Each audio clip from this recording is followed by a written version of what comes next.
Então, paramos aí, não foi? Faço questão de ler novamente, ó. A única constante é a mudança. Aprenda a amá-la. À medida que a taxa de mudança acelera, o resultado aparecerá caótico para os não iniciados. Mas há uma ordem elegante no caos. Poucos até agora aprenderam a reconhecer e a lucrar com isso.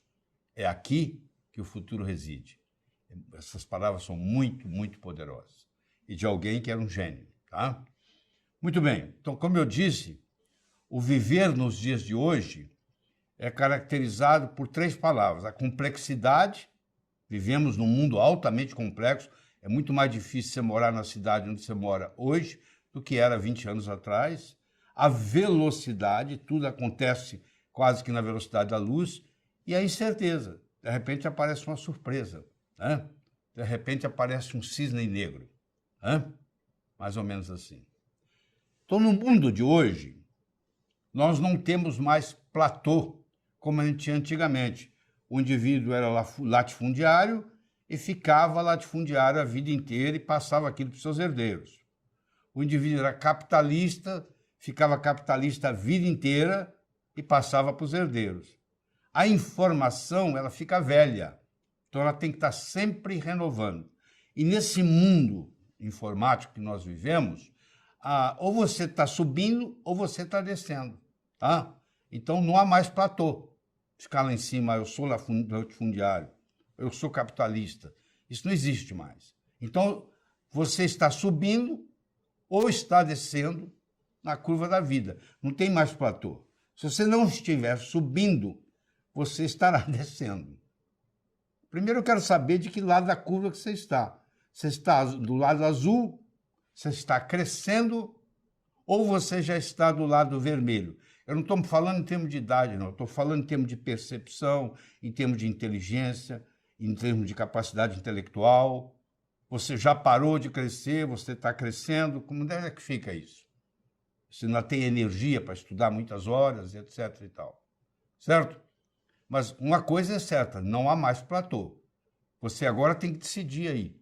Você está do lado azul ou você está do lado vermelho?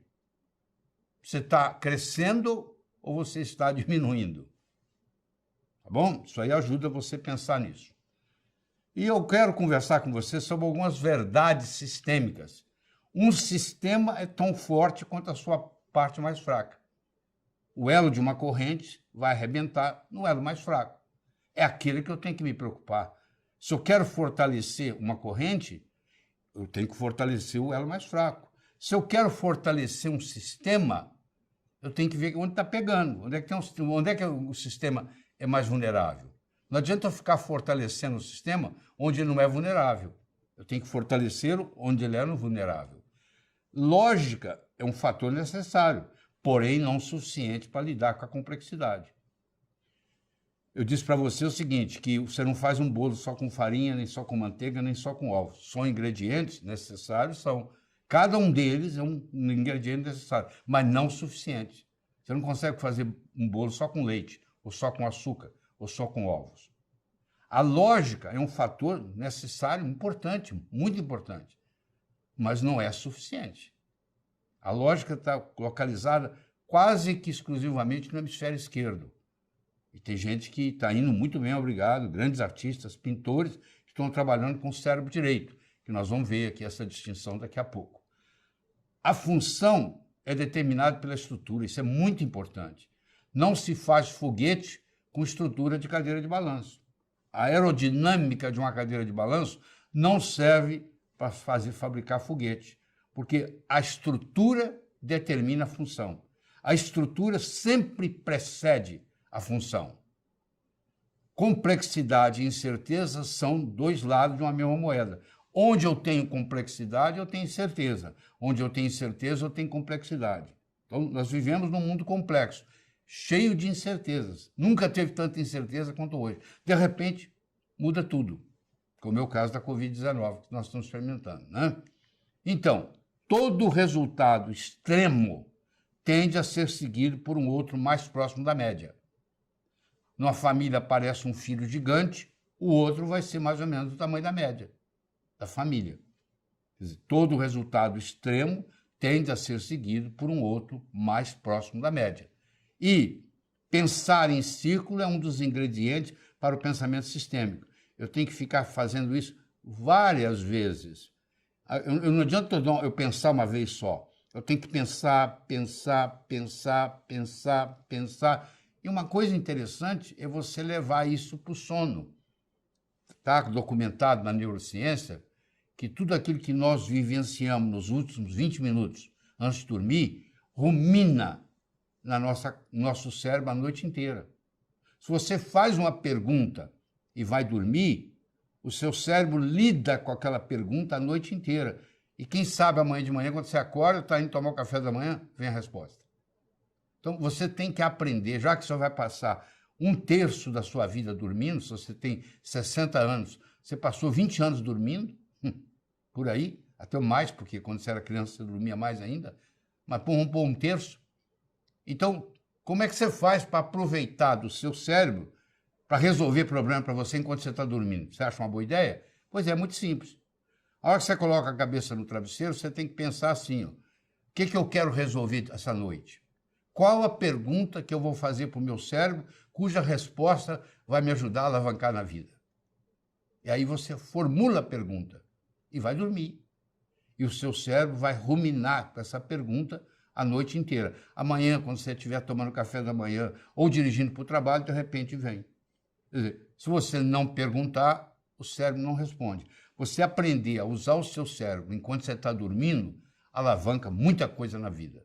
E eu uso isso há muitos anos e eu acho isso muito eficaz. É uma coisa simples que você, ao colocar a cabeça no travesseiro, eu primeiro pergunto para mim mesmo, eu custei mais ou contribuí mais para o universo hoje?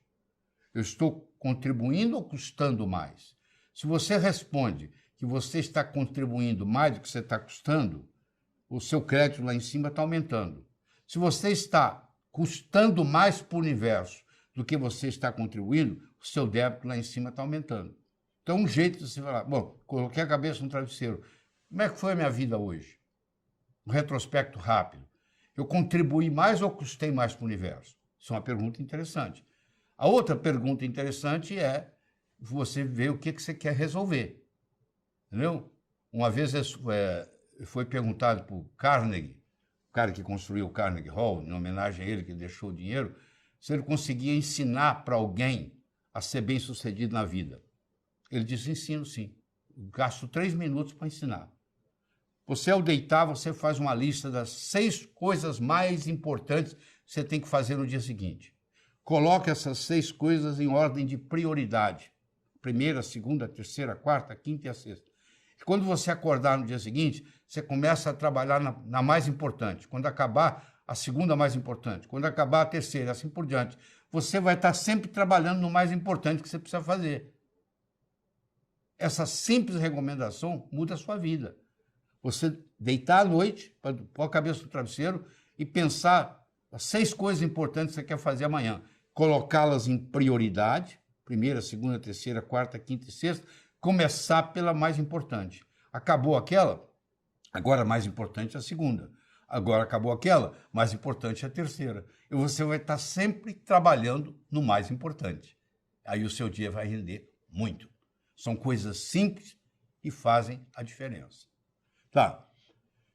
O problema aqui consiste em você pegar esses dois segmentos de uma figura geométrica, encaixar um no outro e fazer uma figura geométrica completa. Você fala, isso não é mistério, pô.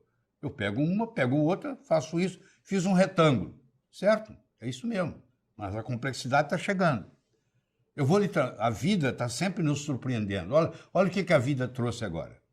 A vida trouxe isso aí, ó. E você tem que se juntar com os anteriores e continuar fazendo uma figura geométrica completa. Você fala, isso aí é fácil. Eu faço isso aqui, ó. Continua sendo um retângulo aí, ó. Muito bem. Mas a vida tem o direito de se surpreender. Para todo mundo. Coisas boas ou coisas ruins. Aí, de repente, surge isso aqui, ó.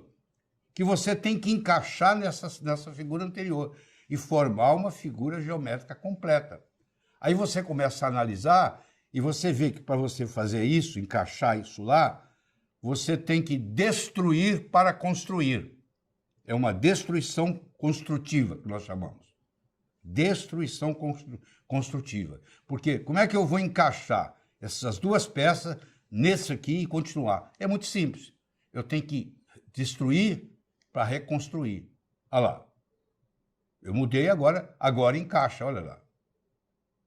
Eu fiz uma destruição construtiva. Isso é muito importante, porque na nossa vida, às vezes, nós vamos ter que destruir para construir. Aliás, Pablo Picasso dizia, não existe construção sem destruição. Você vai construir uma casa, você começa fazendo um buraco, para o alicerce. Você vai derrubar árvores. Ah, você não vai. Você vai delegar, alguém vai derrubar e vai te vender as tábuas. Mas as tábuas que você comprou veio de uma árvore, que foi derrubada por causa de você, porque você teve demanda de vender para você. E você vai destruir, vai dinamitar pedreiras. Ah, você não? Bom, você delegou para alguém. Alguém foi lá, dinamitou e trouxe a brita. Olha que interessante, você fez um buraco no solo, você destruiu a árvore, você destruiu pedreira e ainda nem começou a construção da casa. Toda a construção requer uma destruição. Às vezes, para eu mudar de patamar, eu tenho que largar a mão de coisas que eu vinha fazendo. Quais são as coisas que já são obsoletas na sua vida? Quais são os modelos que você está usando que estão obsoletos e não lhe trazem resultado mais? Quais são as crenças que você vem usando desde criança que você não fez uma atualização? Quando eu tinha 7 anos de idade, a minha mãe dizia assim, ó, não atravesse a rua sozinho. Muito bem, com 7 anos, aquilo valia. Já não vale mais. Se eu continuar com aquilo, é um problema. Aquilo ficou obsoleto, porque crescer, evoluir, significa se livrar de crenças obsoletas. Isso que a gente tem que estar fazendo.